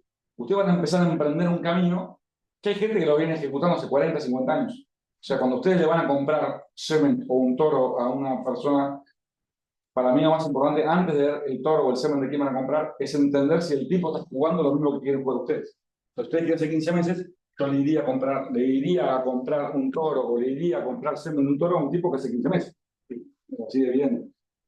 Entonces, cuando ustedes dicen, che, yo quiero producir vacas que se preñen mejor, que tengan mejor fertilidad, yo le iría a comprar un tipo que hace 40 años que te dice, no, acá hace 40 años que la vaca que no se preña se elimina del sistema, que la vaca que no llega con cíclica a los 15 meses se elimina. Entonces, ese tipo tiene un acúmulo de genes, ladrillito por ladrillito en su rodeo, para esos objetivos que él viene seleccionando. Y es que el tipo fue consecuente para lo que el tipo quiere. Entonces, si el tipo está alineado para lo que ustedes quieren, ustedes vayan y pasen a la fase 2 que decía, bueno, ok, entiendo que quiero jugar yo, sé que vos que estás jugando lo mismo que yo, pero hace 40 años, entonces ahora voy a la fase 2 que es ver qué embajador de tu rodeo me llevó a mí. Esto que parece tan básico, se los puedo saber que en la práctica diaria no lo ves habitualmente. La gente dice, no, yo quiero hacer 15 meses, pero uso genética de tal lado, y pero este flaco no hace 15 meses. O vos me decís que querés trabajar por fertilidad, entonces sacás toda la vaca que no se prende en el rodeo, y después vas y inseminas masivamente en tu rodeo con un campo que no tenés ni idea si hace lo mismo con sus vacas. O sea, vos prestas solo un toro que la madre paría año por medio. Es una vaca durísima, preñada, y vos la estás clasificando. O sea, no le pedís a los exógenos que vienen de afuera a hacer tu propia reposición, no le pedís lo mismo que le pedís a tus propias vacas. Esto es recontra común. Esto es importante al momento de seleccionar, colgarse de lo que han hecho otros. Cuando vos hablas de un éxito agrícola, yo uso mucho la comparación con la agricultura porque muchas veces es fácil. Nadie te va a decir que en la agricultura lo más importante es la genética. O sea, es muy común que en genética de carne te dicen, ah, vos te crees que porque me vendes una buena genética, este tipo si no sabe lo que son las vacas, están desesperadas o no le da de comer. No, evidentemente que si vos el ambiente es malo, la genética la vas a condicionar para mal. Y si el ambiente es bueno, vas a potenciar hasta el techo que tengas de genética. En la agricultura vas a exactamente lo mismo. O sea, vos agarrás y compras el mejor híbrido de maíz y lo sembrás fuera de fecha, te lo tapas el colorado, o no haces un buen control de maleza, o no fertilizas acorde, obviamente que los rindes van a estar afectados. Bueno, no es la más importante la genética, pero nadie va a discutir que juega un papel fundamental. En la ganadería, ya si bien creo que cada vez menos, pero durante muchos años se discutía si la genética era un factor. Yo cuando fui a la facultad me decían la genética es la frutilla del postre. Era como, flaco, primero acomoda todo y a lo último viene la genética. Y eso ya pelotudez. Pero la genética tiene que estar desde el momento uno cuando vos estás trabajando, porque es la manera de potenciar el resto. Yo te voy a decir a vos, che, mirá, haz un buen barbecho de este lote que va a ir a maíz, pagale los 14 quintales de alquiler al tipo en el campo, hacé la mejor coso y después comprar cualquier genética. Acá a 10 años, cuando esté todo impecable, ahí usamos una genética. No, flaco, del día uno tengo que. Entonces, en ganadería de carne pasa exactamente lo mismo. O sea, ustedes tienen que tener una cadena forrajera acorde, tienen que tener sanidad, todo, pero además tienen que tener la mejor genética posible. Hoy todo lo que se puede medir se puede mejorar y hay genética o estas montañas que yo decía, gente que está trabajando hace años y hay información para lo que ustedes quieran. No se pueden dar una idea de la cantidad de información que hay. Hay más cantidad de información. De hecho, ya están creando fórmulas con inteligencia artificial para poder de alguna manera interpretar toda la información que se genera. De tanta cantidad de información que es hasta complicado de de interpretarla. Pero lo que le quiero decir es que cuando ustedes dicen, che, a mí me gustaría, escuché que ahora se está probando que hay eficiencia de conversión, animales que comiendo lo mismo engordan más, o animales al revés, que son duros de engordar, que comen más y engordan menos. Todo eso hay un montón de mediciones acumuladas y los catálogos tienen información de todos los que dicen, che, mira, este toro te transmite novillos que tienen mayor eficiencia de conversión o menor eficiencia de conversión. O ustedes me dicen, mira, para mí la docilidad es un tema re importante. ¿Por qué? Porque me gusta trabajar en los corrales con mi vieja y mi abuela y mi hijo y bueno, hoy la docilidad está medida y vos te dicen qué líneas de toros producen animales locos, qué animales dóciles. O vos querés saber qué vacas tienen peleche temprano, hoy hay información genética para mostrarte cuáles son los animales que tienen peleches más tempranos que otros. Y lo más importante es que ustedes tienen que definir cuáles son los objetivos del campo que van a asesorar o ese campo ustedes. No es lo mismo un tipo que produce novillos o un tipo que produce reproductores, a un tipo que vende carne, a un tipo que vende los terrenos de estética. No existe la genética buena y la genética mala. Hay genética para diferentes objetivos y ustedes tienen que definir cuál es el objetivo que están queriendo. Y la otra cosa básica es también con qué recursos vos contás. Muchas veces la gente piensa que nosotros vamos a los campos a verle la vaca, porque si el tipo tiene vacas petizas, le vamos a poner todos altos, o si tiene vacas altas, no. Cuando uno va al campo no va a ver eso. Cuando uno va al campo va a ver justamente si el tipo tiene una cadena forrajera acorde, si vos vas al campo del paisano, el paisano tiene una gorra, una boina echada para atrás, 35 perros en el recado en la forja que siempre vieja, dice la única energía es que llueva, no llueva, y yo ese tipo no te puedo ver con una genética para agarrar la curva 200, porque aunque se corre una variable, no lleva puesto.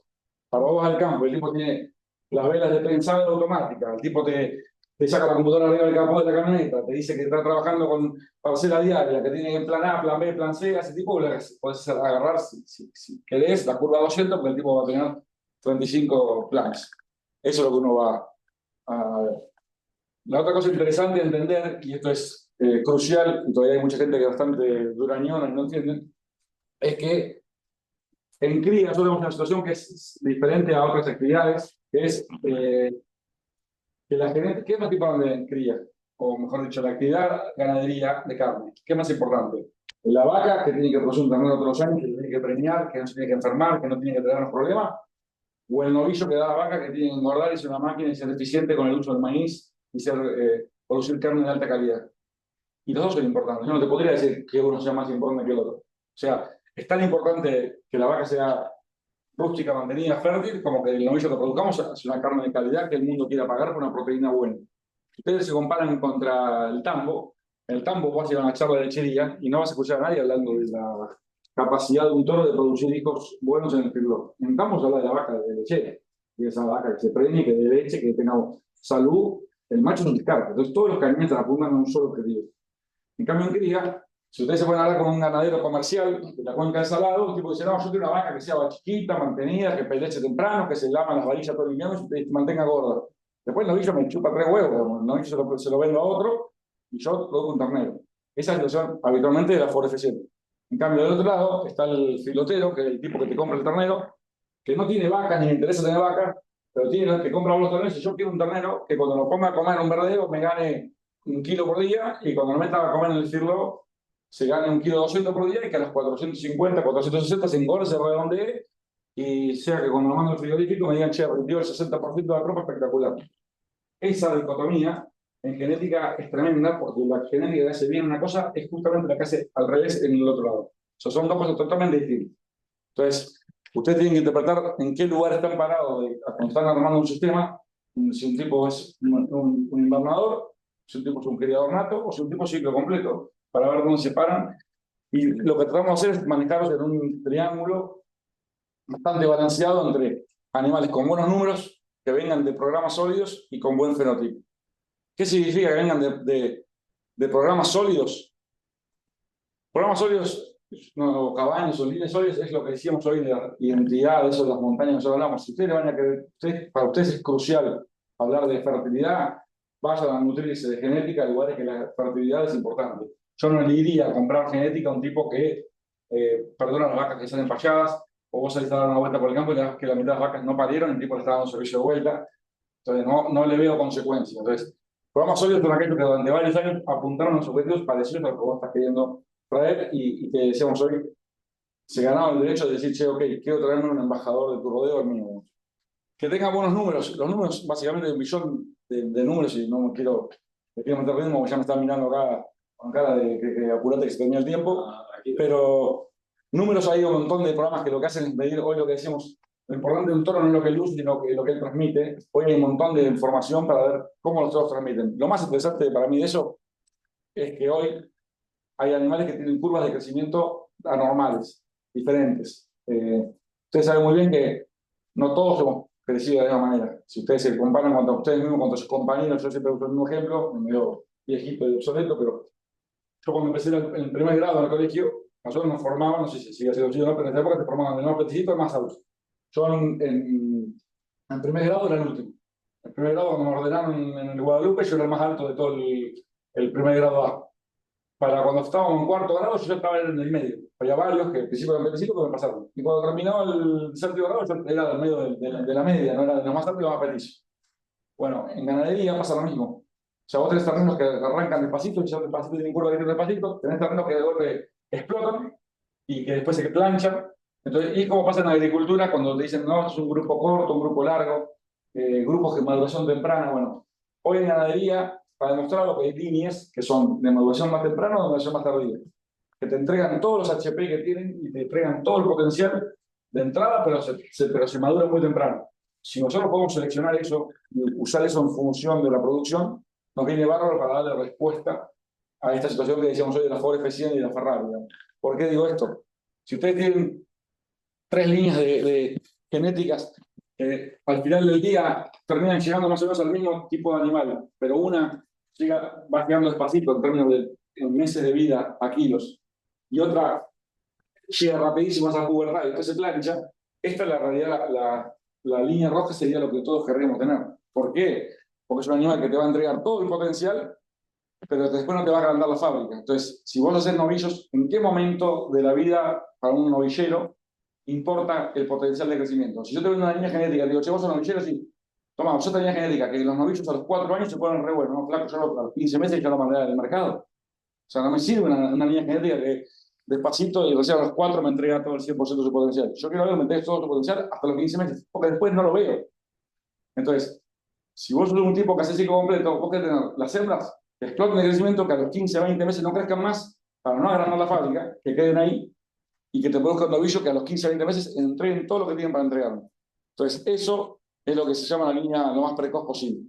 Entonces, hay un montón de números que eso hoy se puede seleccionar, lo paso de largo esto, pero en definitiva hay toros que hacen esa curva, pero yo les voy a mostrar, por ejemplo, este toro es un toro llamado Estocolmo, pero no importa, se puede llamar cualquiera. El toro está en la base americana, es de los toros que más peso al meterte y más peso al año, de los novillos más pesados produce. Está en el 10% de los toros más pequeños, de más potencial de crecimiento. Pero cuando vos le mirás el peso maduro de él y la altura madura, es de los toros más livianos y tonos. ¿Qué significa? Que el toro te entrega todo, pero después no sigue creciendo. Y si vos lo mirás ahí, ese toro que está parado ahí, de más o menos la altura mía, si bien lo que yo les diga hoy no importa cómo lucen, si no me repiten, uso la imagen para que se entienda. La información genética del toro dice que es un toro que está dentro de los que más peso dan en la base americana. Ahora dice que en altura no se va a ganar el tamaño de tu vaca. ¿Por qué? Porque hace la curva de crecimiento roja que habíamos. Te entrega todo y después se madura temprano. Y cuando vos lo ves al toro en vivo, te da esa sensación. Eso es lo mismo, pero este video creo que es el más ejemplificador de todos. Si no tuviese el video sería buenísimo.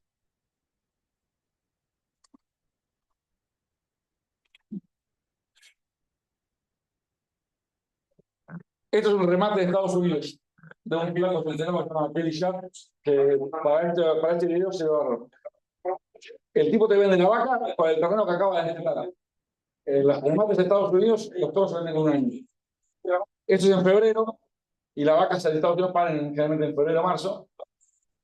El tipo vendía de este remate, la vaca preñada a punto de parir de vuelta, con su terreno que había sido parido en febrero del año anterior, destetado en octubre, y ahí tenía un año. Entonces, con un año de vida, el tipo te demuestra que la producción, o sea, si vos pudieses medir la eficiencia de producción pasándote en el estudio de la madre, Esta vaca está produciendo prácticamente el 100% de su peso al año, lo está produciendo 1 kilo de novillo.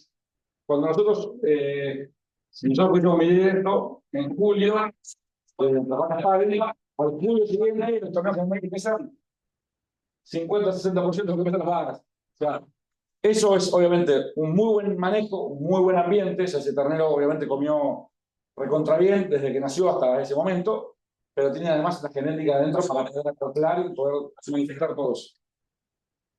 Esto es un video de un productor de azul que cuando nosotros conocimos que no trabajaba en genética, a hoy el tipo le metió 100 kilos más de novillos en 3 meses antes.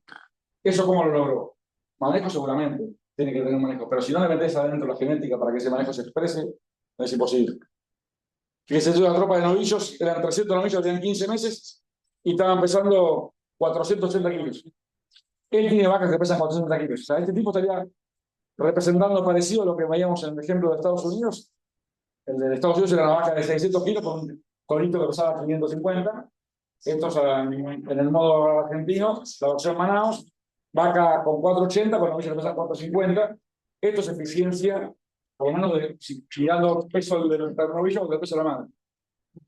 Esto lo haces si tenemos manejo con buena genética. Un concepto que antes de terminar quiero dejarles es el toro curvender, que habrán escuchado más de una vez, que significa un toro curvender o rompedor de curvas. Hay una regla de la naturaleza que dice que generalmente el ternero que nace livianito, el liviano al nacer, el liviano del destete y queda siempre liviano. Yo por eso les decía, cuando vos le decís a un tipo inseminados en vaquillonas, y le recomendás toros de bajo peso, generalmente después son los que menos crecen. Entonces, y al revés, los toros que más pesados son al nacer, después son los más impresionantes. Ahora, hay algunos toros que rompen esa regla. Por ejemplo, si ustedes miran la información genética, un toro como está el rojo ahí, el Empire, cuando uno mira su peso al nacer, BW es peso al nacer en la prueba americana, el toro está dentro del 5% de los toros que más pesado da, o sea, de los que menos facilidad de parto tendrían, un toro que sería pesadísimo al nacer. Ahora, la parte positiva de un toro como el Empire es que su información genética, este es el promedio, dice que para peso al nacer está dentro del 95%, dice que está en 5% peor para peso al nacer, el 95% de la base americana da más liviano que él. La parte positiva es que el toro con estos números está dentro del 20, del 10% de los que más potencial de crecimiento y peso meten. Pero cuando ustedes son novilleros, yo digo, che, ¿querés meter muchos kilos? Este toro te va a estar en el 10% más elite de la genética que hay disponible hoy en Estados Unidos, pero podría ser en Argentina o en cualquier lado con cada base. Este toro está en el 10% más elite para meter más kilos de tu rodeo. La letra chica, que bueno, al nacer son más tiopos, ¿no? Ahora, de golpe te encontrás con un toro como el Conrado, que está en el 1% para bajo peso al nacer. Está dentro de lo más extremo para bajo peso. O sea, te lo pares, te la gata, una libre te lo pares. El problema es que después, al destete de año, bueno, tampoco le pidas que cabecee. Es un toro de la curva para abajo en crecimiento. Y de golpe te encontrás con toros como el Justification, que es un toro curvender, que es casi tan potente en facilidad de parto como el Conrado, es tan extremo, pero después le hace una carrera bastante digna al otro toro. Esos toros que tienen esa curva de crecimiento anómala o rara, se les llama toros curvender, porque rompen la curva natural. Eso con información. Si no tienes información, no hay manera de saberlo. Y por último, para cerrar, estos son los comederos que ahora están bastante conocidos, pero cuando yo hice este video hace como 15 años, eran novedosos. Estos los famosos comederos en ese momento se llamaban Grow Safe, ahora cambiaron el nombre, pero estos comederos son un comedero, para que no nos conocen, se les llaman comederos inteligentes, donde en el marco de ese búnker hay un lector láser, cuando el animal mete la cabeza adentro, le lee la caravana electrónica, y abajo del búnker tiene una balanza que tiene una precisión de 0,02 gramos. Entonces, cada vez que ese novillo está comiendo ahí adentro, la computadora le está adjudicando el peso que falta de alimento a ese animal que se lo acaba de comer. Entonces vos podés saber exactamente cuánto comió, y después cuando ese animal va a tomar agua, si hay una balanza en la bebida, o lo pesás, como se pesa cualquier tradicionalmente, lo llevas a la máquina para pesar, vos podés saber cuánto ganó de peso y cuánto comió para ganar de peso. Y con eso sacan la eficiencia de conversión, lo que hablábamos hoy. Antes se seleccionaba únicamente por crecimiento y ahora se está diciendo, sí, pará, por ahí no queremos al que más crece, queremos al que lo hace de manera más eficiente, que por ahí es promedio en crecimiento, pero recontrabajo en consumo. Y ese tipo de ecuaciones son las que se van midiendo. Todo eso hoy se mide y se puede seleccionar. Y por último, fenotipo. Yo siempre uso, te pongo el video de un amigo mío, que estábamos en Estados Unidos y yo le venía jodiendo, él elegía todo por números, nada más que por números, y yo decía, mirá que los números son una parte de la ecuación, después tiene que tener otras cuestiones. Cuando fui a Estados Unidos vivo el toro que estaba usando, justo tuve la suerte que el toro que yo le había dicho no lo uso porque es un búfalo, lo usó igual, y tuve la suerte que fuimos juntos y lo encontramos el toro ahí y digo, este es el toro que está usando vos, y él, fíjate, no quiere levantar la vista del papel. ¿Viste? Lo informa, yo obviamente le saqué el audio porque lo estoy atosigando, pero esto es muy común. En Argentina, cuando vos te encontrás con un toro que tiene unos números impresionantes y el toro es una basura, muchas veces dicen, pero tiene unos números bárbaros. Los números bárbaros no sirven para justificar cualquier porquería. Como también toros que están espectaculares, tampoco sirven para, me refiero desde el punto de vista fenotípico, tampoco sirven para decir, che, con los números son un desastre. ¿De qué les sirve a ustedes que haya un toro que sea impresionante, que ustedes lo vean, que sea hermoso, que además transmita hermoso, supónganle, pero que las hijas no tengan leche ni para que dé un ternero? ¿Le sirve de algo? O que las chicas sean novicio y van preñadas. No sirve de nada, porque ustedes no viven de ver vacas lindas en el campo, viven de que sean vacas que se preñan, que estén bien y que los toros son buenos. Bueno, esto es lo que también se encuentra muchas veces en la calle. Gente que en ese triángulo decíamos, che, fenotipo, números y programas sólidos, se te desbalancean a usar toros porque tienen números y nada más que números. Y yo me pongo un ejemplo, pero esta vaca que fue una gran campeona acá en Palermo, es hija de un toro que nosotros trajimos porque era un toro curvender, con facilidad de parto extrema, con buenos datos maternales y que además fenotípicamente daba muy bien. Bueno, expuesto a una de las pistas más exigentes del mundo en lo que es fenotipo, el toro ese año metió la gran campeona y la reservada la gran campeona, y la hija de ese toro llamaba Bravo, ¿cómo se llama? O sea que yo creo que sobre todo en las razas Angus, que es una raza que nos da un montón de oportunidades, porque es una raza que hay una cantidad de criadores impresionantes y hay un montón de montañas de gente que está escalando antes que ustedes, te permite tirar parejo a todas las cuerdas. O sea, no se queden con usar toros con buenos números y nada más. No se queden con toros de usar de buen fenotipo nada más. Traten de tirar de todas las cuerdas al mismo tiempo que la raza te lo permite. Conclusión es que por lo menos yo espero que les haya quedado esta presentación. La IATF es una herramienta para premiar más y mejor los rodeos, eso sin duda. Es una herramienta que te ayuda a meter más cabeza de aparición y mejorar los procreos en años sobre todo complicados. Además, es para aprovechar mejores recursos genéticos para cada sistema, es para potenciar. La única manera que yo tengo a ustedes de bajarles el costo de un alfalfa, por ejemplo, que le salió $500 por hectárea, es que yo le ponga cosechadores de 4 patas que me ganan 1 kilo, ganen 2 o 1,5. Entonces, la genética está para potenciar y mejorar la rentabilidad. Para que tenga impacto tiene que ser masiva. Con que inseminen solamente un plantencito de acá no tiene sentido, tiene que meterle masivo. Y que hay que aprovechar todos los artesanos o todos los escaladores o los que están escalando montañas, que sean la misma montaña que ustedes quieren escalar, pero que arrancaron hace 40 años a poner las clavitas, que ustedes se vayan agarrando de los recursos genéticos que nos fue dejando ese flaco para que ustedes vayan más rápido. Este fue un video acá de un rodeo en San Luis.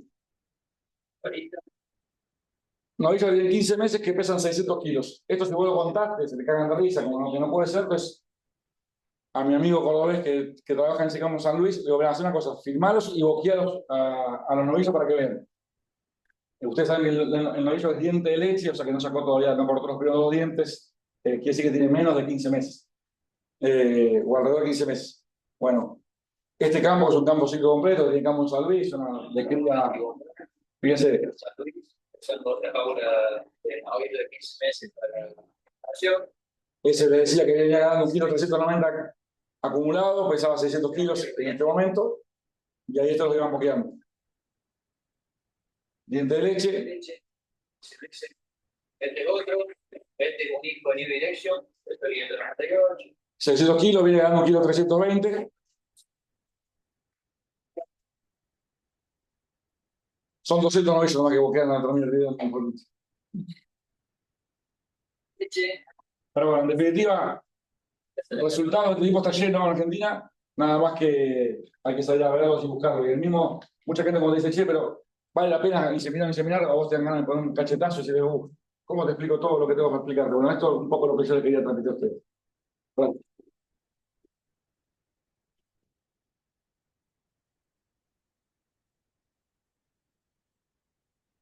Por supuesto que cualquiera que quiera que le mande o la planilla esa que te mostré, o la presentación, o información, le piden mi contacto cualquiera, o me buscan. Yo soy bastante activo por Instagram, así que me buscan ahí, me escriben. Generalmente le contesto a todo el mundo cuando tengo tiempo, si no tengo paciencia, lo que sea, y agradecido al Ateneo por la posibilidad de venir a charlar con ustedes. Gracias, Santiago, la verdad, un espectáculo.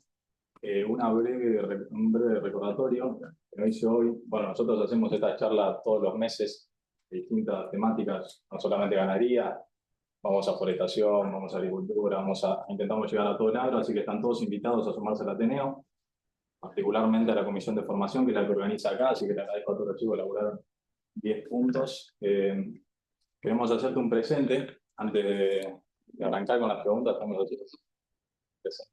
Igual preguntaron bastante durante la Preguntamos charla. bastantes, tenemos una o dos que vamos a hacer. Gracias, espectacular. Gracias por venir. No, gracias, espectacular. Aparte de Matero a full.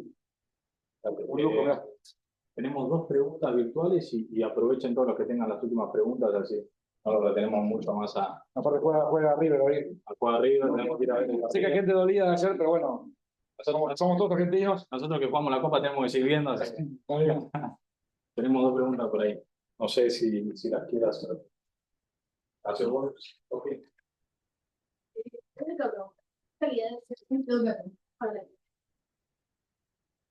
La calidad de semen, la realidad es que no es que hay calidad. O sea, en algún momento se decía, no, pedí que te vendan semen apto para IATF. No existe el semen apto, IATF, no apto. El semen es bueno o es malo, no existe, digamos.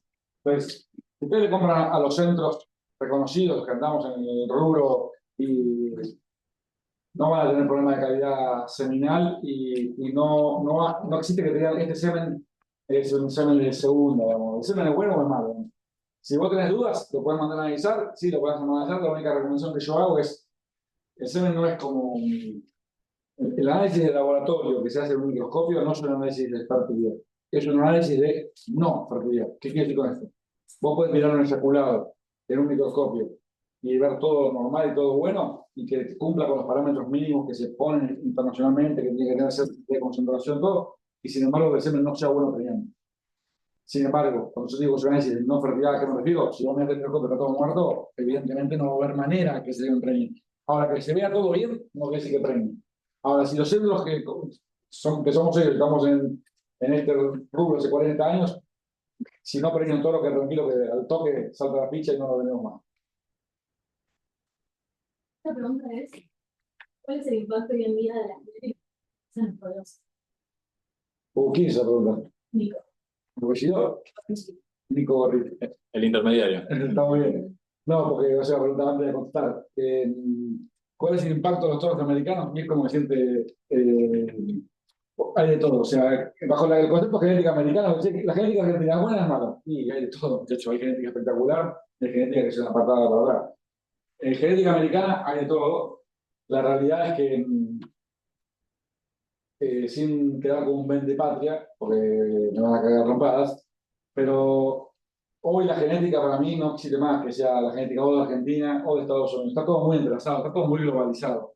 De hecho, una cosa curiosa que está pasando, empezaron a viajar algunos embriones de Argentina a otras partes del mundo, entre ellos Estados Unidos. En realidad no se puede mandar embriones directos a Estados Unidos, pero lo que hicieron, porque son muy pillos, mandaron embriones a Canadá, los inscribieron, nacieron en Canadá, los inscribieron y automáticamente hay un convenio entre Canadá y Estados Unidos que si un animal tiene HBA o tiene DNI, para decir de una manera bruta, en Canadá la American Angus lo tiene que aprobar. Si no, no te lo aprobaban. Entonces, ¿qué pasó? Han viajado genética desde acá, embriones argentinos a Canadá y después se usaron en Estados Unidos y tienen papeles, tienen pedir. Entonces, se está usando genética argentina en Estados Unidos. ¿A qué voy con todo esto? El otro día estoy con un caballero muy conocido, se llama Larry Coleman, en Montana, y me dice, yo quiero embriones de Argentina, o decime qué toros de Argentina vos decís que tenemos buenos usados acá, pero que no tengan 5 generaciones para atrás, no tengan padres americanos. Y estábamos yo con Maxi Veloc y uno más que somos los que estamos todo el día hablando de esto. Che, ¿te podríamos decir que use un toro del Caracho, de Mangoliti? No, tiene ahí nomás, no es. Che, vamos a decir, casi que no existe la genética exclusivamente argentina hoy. De hecho, yo miraba recién una cura acá y está lleno de genética que como padre, como abuelo, tiene un toro americano. Con lo cual, ¿cuál es el impacto? Lo que te diría para Nico, para responder la pregunta es, si vos vas a ir a Estados Unidos a buscar genética, buscando fenotipo que te guste para Argentina, para mí le estás errado, digamos. O sea, si vos querés buscar animales con fenotipo que les gusta a los argentinos, en Argentina está llenos y no hace falta ir a Estados Unidos.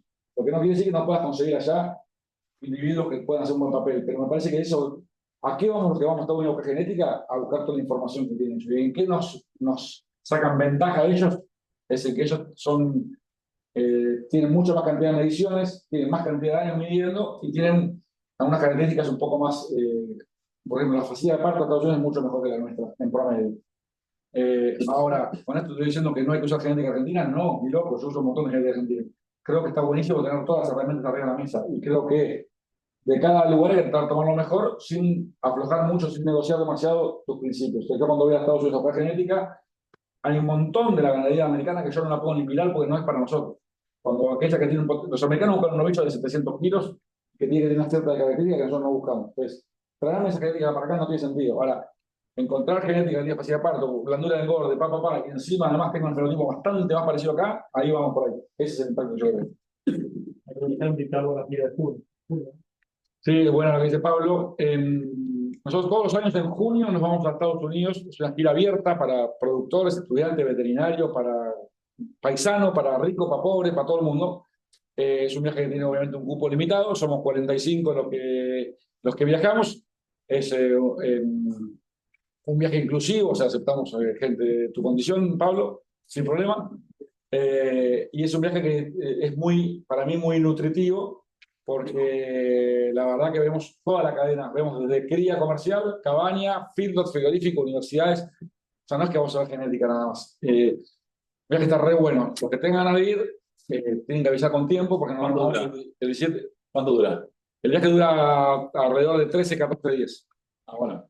Y es un viaje que generalmente, bueno, por supuesto que tiene traducción todo el tiempo y es un viaje muy entretenido y andás un montón. Poca joda, sinceramente, porque Nebraska no tiene mucha joda. Hasta lo que vaya a buscar joda, es muy sana la joda, pero sí lo que volvés con la varija llena de conocimientos a morir y contactos y la pasamos recontra bien. Así que los que les interese tienen que avisar con tiempo porque generalmente hay cupo limitado y se escucha demanda. Ya este año está lleno, por ejemplo. Bueno, para el próximo año. Seguimos, ¿vale? Una pregunta, ¿cómo hace Estados Unidos teniendo condiciones hoy Bueno, después de las condiciones que se tienen, no te va a creer que, o sea, no necesariamente las condiciones son peores que las nuestras. O sea, los americanos tienen Claro, a eso me refería. las condiciones que tienen los americanos para producir. Lo que a veces pasa es que Argentina tiene condiciones para producir barato. Pero, o sea, lo que nos envidia el mundo a nosotros es que en Argentina se puede producir mucho más barato que en el resto del mundo. Ahora, no quiere decir que no puedan producir, lo que pasa es que pueden producir más caro. Yo estuve, no sé, en Irlanda o estuve el año pasado en Japón, los tipos tienen condiciones para producir, pero mucho más caro. ¿Por qué mucho más caro? Porque nosotros primero tenemos el clima para producir mucha más cantidad de pasto, tenemos para producir maíz barato, porque vos decís, che, yo estuve en Irlanda ahora o en Nueva Zelanda, yo nunca fui, pero conozco gente que ha ido, para producir pasto nos asesinan, pero no pueden producir maíz, por ejemplo. Nosotros lo que tenemos es una combinación de clima que te produce. Vos vas a Tandil y produciendo pasto sos como Nueva Zelanda, pero te corres un cachito y tenés maíces como Illinois. O sea, Argentina lo que tiene es eso. Ahora, ¿cómo hacen los americanos para producir? Tienen, la principal son recontra profesionales. Los criadores americanos, por lo menos la elite, que lo que nosotros vamos a visitar, generalmente, Estados Unidos no existe el empleado, porque no está el empleado en los campos de vida, son dueños. Entonces, sin quitarle mérito a los empleados, cuando está el dueño atendiendo atrás del mostrador, siempre las cosas un poco más, todo funciona de otra manera. Y segundo, los tipos son esclavos de su laburo. Entonces, a mí me ha pasado de ir a campo de cría en invierno que te digan llegar a la mañana, 8 de la mañana amaneciendo, y que te atienda la dueña y te diga cómo te va, yo me voy a dormir porque estuve toda la noche de guardia atendiendo partos, ahora va a venir mi marido a atenderlos. Y la vieja se va a dormir y aparece el viejo. Y son tipos que tienen por ahí 500 vacas, que para una situación económica americana son buenísimos, y lo hacen ellos. Entonces, vos vas a Estados Unidos, por ejemplo, y las mangas son espectaculares. ¿Pero por qué? Porque laburan los dueños. O sea, la casa es re austera, pero la manga está techada con calefacción. El piso donde trabajan tiene el piso acolchonado, como en las plazas de los chicos ahora, para que no le den las rodillas. Entonces, ¿cómo hacen? Creo que tienen mucho manejo. Y después, bueno, obviamente tienen genética hace 80.000 años para seleccionar para eso. Okay. ¿Tienen alguna pregunta? Bueno, gracias, Santiago, la verdad.